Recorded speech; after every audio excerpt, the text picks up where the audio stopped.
عليه وسلموا تسليما.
أعوذ بالله من الشيطان اللعين بسم الله الرحمن الرحيم رب اشرح لي صدري ويسر لي أمري واحلل عقدة من لساني يفقهوا قولي اللهم ارزقني فيه طاعة الخاشعين واشرح فيه صدري بإنابة المخبتين بأمانك يا أمان الخائفين.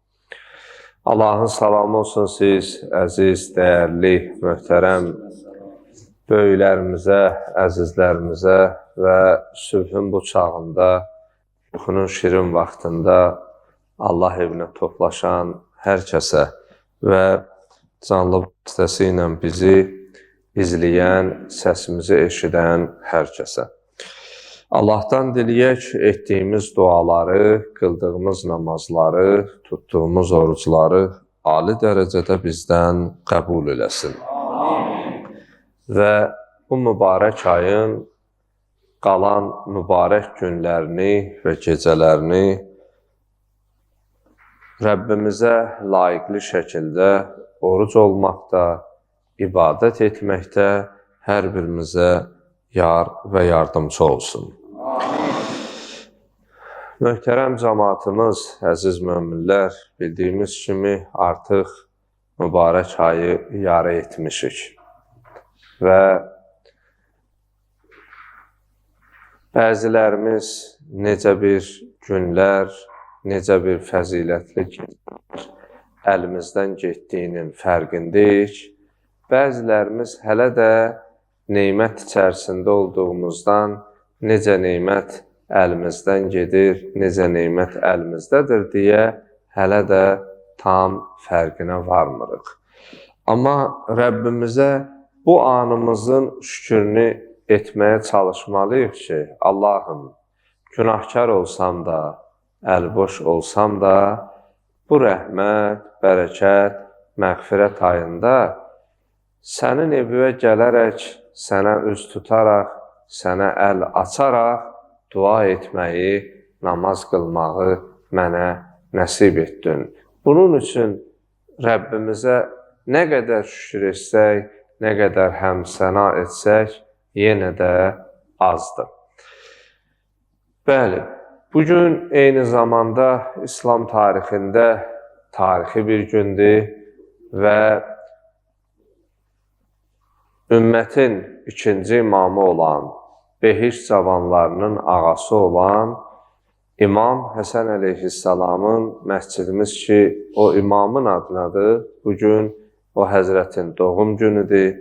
Biz o münasibətlə bütün dünya müsəlmanlarını, əhl-i beyt sevərləri və xüsusilə sizləri başda dövrümüzün, zamanımızın imamı olmaqla hər birinizi səmimi dildən, qəlbdən təbrik edirəm. Allah dünya və üqbada bizi Qur'an və Əhl-i Beyt əleyhimussalamlardan ayrı salmasın. Bildiyimiz kimi ənənəvi olaraq hər sübh, hər günün duasının şərhi və izahı barəsində danışırıq. Bugünkü günümüzün duasına qısaca nəzər yetirək. Allahümmə rzuqni fihi ta'atel xaşi'in. İlahi, bugün mənə sənə həqiqi baş əyənlərin, xuşu ilə ibadət edənlərin ibadətini nəsib et. وَاشْرَحْ فِيهِ صَدْرِي بِإِنَابَةِ الْمُخْبِتِينَ. Ey mənim Allahım, əməli salih bəndələr kimi sənə tövbə etməklə qəlbimi, köksümü genişləndir. Bi-əmanikə ya əmanəl xaifin. Ey qorxanlara aman verən, ey ümidsizlərin ümidi olan Allahım. Amin. Ya Rəbbəl aləmin. Günümüzün duasında iki cümlə keçir, iki dua keçir. İlki, İlahi, bugün mənə sənə həqiqi ibadət edənlərin, yəni xuşu halında ibadət edənlərin ibadətini nəsib et. Yəni, mənə kömək ol, mən də sənə onların ibadət etdiyi kimi ibadət edə bilim. Buradan ilk olaraq belə başa düşülür ki, oruc olan şəxs ibadətinin Allah üçün xalis və nöqsansız olmasını istəyir. Yəni, haradasa səmimanə Allahla öz arasında etiraf edir ki, Allah, mənim qıldığım namaz, özüm də bilirəm ki, sən istədiyin kimi deyil. Amma səndən kömək istəyirəm ki, mənə kömək ol ki, mən ibadətimi sənə layiq bir şəkildə yerinə yetirim. Gəlin səmimi etiraf edək. Biz namaza dayandıqda dünyadan əl çəkib yalnız Allaha mı istiqamət alırıq? Dünya unudulub, yalnız axirət mi yada düşür? Buradakı oruc olan Allahdan istəyir ki, mənə, sənə həqiqi ibadət edənlərin ibadətini nəsib et. Yəni, haradasa özümüz etiraf edirik ki, Allahın bizdən istədiyi şəkildə etmirik. Hələ fikrimiz namaz üstə yayınır bir yana, amma bəzən yəqin ki, bəzilərimizin, çoxlar demirəm, amma bəzilərimizin əminəm ki, bu hal başına gəlib ki, namazı qılıb qutarandan sonra neçə rəkət qıldım, hansı namazı qıldım. Məsələn, sübh namazına dayananda axşam namazını, günortanı niyyət eləyənləri hələ demirəm. Amma halımız oradan bəllidir də. Ona görə oruc olan öz halını dərk etdiyindən Allaha bugün belə bir duayla üz tutur ki, İlahi, bugün mənə sənə həqiqi ibadət edənlərin ibadətini etməyi nəsib et. Yəni, mən etiraf edirəm, namazım o namaz deyil, mən o bəndə deyirəm, amma gəlmişəm, başqa yola getməmişəm. Səhvimi başa düşərək, nöqsanlı olsam da belə, Başqa yola getməyib, sənin qapıva gəlmişəm və köməyi də səndən istəyirəm ki, bu istiqamətdə mənə yardımcı olasan. Buradan digər belə bir sual yaranır. Bəs yaxşı, o həqiqi ibadət edənlər kimdir və ya həqiqi möminlər kimdir? Bir neçə əlaməti var. Mən qısaca vaxtın belə deyək də azlığını nəzərə alaraq və bir də bugün o istipolu söndürmüşük ki, yuxlanmayasınız. Eybi yox, soyuqluqdan biraz ola bilər bəzilərimiz əziyyət çəkər. Bir var gəlib burada mürgüləməkdənsə biraz qulaq asasan. İndi ola bilər bir gün biraz daimi yatanlar baxıram, indi diqqətlə baxır. İsti dünən, o birisi günlər biraz məsti xumar eləyirdi, gedirdin aləmi mənaya, o bir aləmə baş çəkib gəlirdin, amma indi onu eləyə bilmirsən. Peyğəmbər alı, Peyğəmbərə səlavası edir. Allahümmə salli ala Muhammed ali Muhammed. Həqiqi Allaha ibadət edənlərin bir neçə xüsusiyyəti var. Yəni ki, mömin olanların xüsusiyyətlərindən mən bir neçəsinə işarət edəcəm. Gör, əgər bu hal səndə varsa, xoş hal var. Yoxdursa, Allah bugün sənə ömürdən möhlət verib ki, bunu eşidəsən, buna əməl edəsən. Onlardan birincisi budur ki, tənhalıqda günahdan uzaq olarlar. Yəni, cəmaat içərisində günahdan özü qorumaq rahatdır.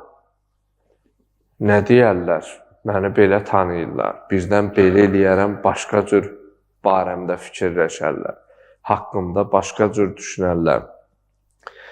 Gör, sən cəmaat içərisində olduğun kimi tənhalıqda da mı eləsən? Əgər eləsənsə xoşhal var. Yox, cəmaat gözünə bir alahı cür, amma tənhalıqda tam başqa cür, onda bil ki, səndə həqiqi imanın göstəricisi yoxdur. Ən sadə bir misal, gör cəmaatla, belə deyib, yanında başqası olanda qıldığın namazla evdəki namaz fərq eləyirsə, bu özü təhlükəli bir andır. Məsələn, cəmaat içində olanda hamı başını qaldırır, səni az qala bir güclə daldırarlar, çək, qalx da, səzdə. Amma tənhalıqda 3 Subhanallahın biri gedəndə, biri möhrə, biri qalxana düşürsə, vay halı var. Yəni ki, bu hallar çox təhlükəli bir haldır. Deməli, sənin tənhalıq halından belə fərq eləsə, o riyaya gətirib çıxarar. Riyaya da şirk-i xəfi deyirlər, gizlin şirk. Yəni, elə bil, orada sən Allahla yanaşı başqasını da o işə qatmısan. O şirk xəfi riya mövzusunda yazırlar əxlaq ustadları ki, bir nəfər vardı, özün müalicə eləmək istəyirdi ki, özündən deyir, aslı dördü. Bir nəfər elə məscidə daxil olanda qiraətim dəyişirdi, rükunun, səzdənin, zikirlərin. Deyir, çox özümə diqqət elədim, gördüm, yoxdur, özümlə bacarmıram. Elə bir nəfər içəri girib, salam aleyküm deyəndə, eşidəndə ki, biri içəri girdi, salam verdi, biraz dəyişirdim. Deyir, gördüm ki, cəmaat içərisində mən özümü düzəldə bilmirəm, bu riyadan, göstəricidən çıxa bilmirəm. Deyir, qərarı aldım ki, biraz özümlə azuqə götürəm. Biraz kənddən, kəsəkdən kənarlaşam, bir dağa daşa pənah aparam, orada tək qalam, orada insi, cinni, bəşər yox, öz-özümü ibadət eləyəm, özümü düzəldəm. Deyir, elə ilk gecə idi ki, gəlmişdim, hava biraz soyuq idi, deyir, kənarda bir daxma var idi, bir uçub belə, amma daldalanmaq yağışdan, istidən, soyuqdan daldalanacaq bir yer idi. Deyir, gecə vaxtı idi, başladım ibadətə ki, özümü islah eləmək istəyirəm axı. Deyir, o ibadətin şirin yerində bir qapının bir cırıltı səsini eşitdim. Deyir, namaz üstə öz-özümə dedim ki, yəqin bu kənddən bir nəfərdir məni izləyib ki, bu görüm hara gedir də. gəlib məni görsün. Deyir, başladım yenə uzatmağa, duaları, səzdələri, zikirləri ki, dedim, əgər o mənim izmə düşüb biri gələndirsə, görüb gedib desin ki, bu bir namaz qılırdı, gəl görəsən, pəhpəhlə, duası, zikri. Deyir, uzun uzadı namazlarımı qıldım. Deyir, indi görürəm bir arxadan da səs çıxmır da, bir hərəkət yox. Deyir, hava alatoran açılana yaxın, deyir, bir çöndüm, bir dala baxam, görəm bu kimdir. Deyir, gördüm bir dənə it, soyuqdan daldalanmaq üçün bura keçib. Deyir, öz-özümə dedim ki, vay sənin halı var.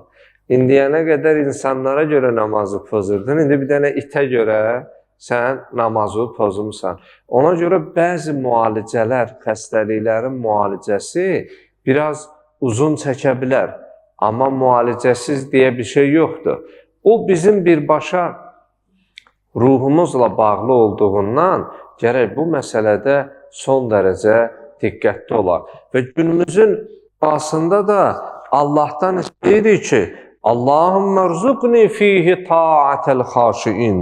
Allahım, bugün mənə sənə həqiqi ibadət edənlərin xuşu halı ilə, yalnız sənə layiq bir şəkildə ibadət edənlərin ibadət etməsini nəsib et. Bu çox mühümdür. İnanın, insan ibadətin ləzzətini dadarsa, ondan mənəvi dad anlayar. Əgər bir yeməkdən sən ləzzət, dad, maddi misal vururam, onun dadı sənin damağında qalıbsa, sən heç can atacaqsan ki, o yeməkdən. Məsələn, tutaq ki, bir nəfərin bir pişirdiyi xörək sənin dadı damağında qalıbsa, elə hər onu görəndə o xörək yadıma düşür və yaxud da ki, istəyərsən ki, o xörəkdən dadasan. O baxımdan ibadət də bu cürdür. İbadətin bir mənəvi dadı var. Gərək insan o mənəvi dadı dadsın. İkinci hissəsində buyurur ki, وَشْرَحْ فِيهِ صَبْرِي بِإِنَابَةِ الْمُخْبِتِينَ. Ey mənim Allahım, bugün mənim əməl salih bəndələrim kimi sənə tövbə etməklə qəlbimi genişləndir, yəni köksümü genişləndir. Burada məlum olur ki, insan tövbə etməsiyle qəlbi genişlənir. İnsan tövbə etməsiyle onun Allah'a olan bağlılığı daha da çoxalır. Biz birini qeyd etdik, tənhalarda olanda günahdan uzaq olmaq. 2. Fəqirlikdə sədəqə vermək. Yəni, insanın imkanı yaxşı olanda sədəqə verə bilər. Amma imkanı olmayan halda sədəqə vermək bu biraz hər kəsə işi deyil. Fəqirlikdə sədəqə vermək. Sonra müsibət halda bir bəla başına gələndə səbirli olmaq. Bu, müminin əlamətləridir. Yəni, tənhalarda günahdan uzaq olmaq, fəqirlikdə sədəqə vermək, başqa bir bəla müsibət gələndə səbir etmək və qəzəbli halda qəzəbə səbəb olan qəzəbli olmaq, yəni qəzəbi idarə edilmək. Bu, imanın əlamətlərindəndir. Yəni, nəfs əqlə hakim olanda insan qəzəbinə hakim ola bilmir. Xırda bir şey içində görsən özündən çıxır, coşur. O sabah mükafat ki, sənə veriləcəkdir, bu səbirsizliyin qəzəb nəticəsində sənə gələni sən üzərindən kömürlü olaraq verirsən. Deməli, qeyd etdik. Allaha həqiqi ibadət edənlərin və müminlərin bu kimi xüsusiyyətləri var. Dözümlü olmaq, həlimli olmaq, Allaha təvəkkül etmək, bütün işləri Allaha həvalə etmək. Bir, Allahın razılığını əldə etmək üçün, qazanmaq üçün büsbütün nəfsani hissləri kənara qoyaraq Allahın dediklərinə əməl etməyə çalışan həqiqi iman sahibidir. Və bugünün duasında da belə bir son olaraq ikinci cümləmiz budur ki, Allahım, bu gün mənə o peşman olub, tövbə edib, sənə yaxın olanlar təki, məni də sənə yaxın olanlardan qərar ver. Amin, ya Rəbbəl aləmin. Və Allaha yaxın olmaq məsələlərində insanlarla son olaraq bunu qeyd edim, xoş rəftar dayanır. Ailədə xoş əxlaq, cəmiyyətdə xoş rəftar. Bu çox mühümdür. Yəni, çevrəndə olan insanlarla çalış, gözəl ünsiyyət qur. Onlarla gözəl rəftar elə. Və onların yaddaşında gözəl bir insan kimi qalmağa çalış. Və səni gözəl insan kimi xatırlasınlar. Həyatda ən önəmli məsələ insanların yaddaşında dəyərli insan kimi qalmaqdır. Əgər sən bunu qazanmısansa, insanlar səndən razı qalırsa, əmin ol ki, Allah razılığı da onların duası nəticəsində sənin halına şamil ola bilər. Allah bizi həqiqi dostlarından, həqiqi qullarından qərar versin inşallah. Allahdan diləyək, Allah qəlbimizdən kini, küdurəti, şeytanəti kənar eləsin. Bizi daima bir-birimizə səmimi, mehriban qərar versin. Və Allah sayımızı günü-gündən artırsın. Bu vəhdətimizi, bu birliyimizi daimi əbəd eləsin. Allah daima bizi öz dostları ilə dostluq etməyi nəsib etsin. Və bu mübarək Ramazan ayın bu qalan günlərində bizə mənəvi güc əta etsin ki, bütün savab və fəzilətlərdən fayda aparaq. Etdiyimiz duaların qəbuluna Peyğəmbər alı Peyğəmbərə sələvat şüküdür.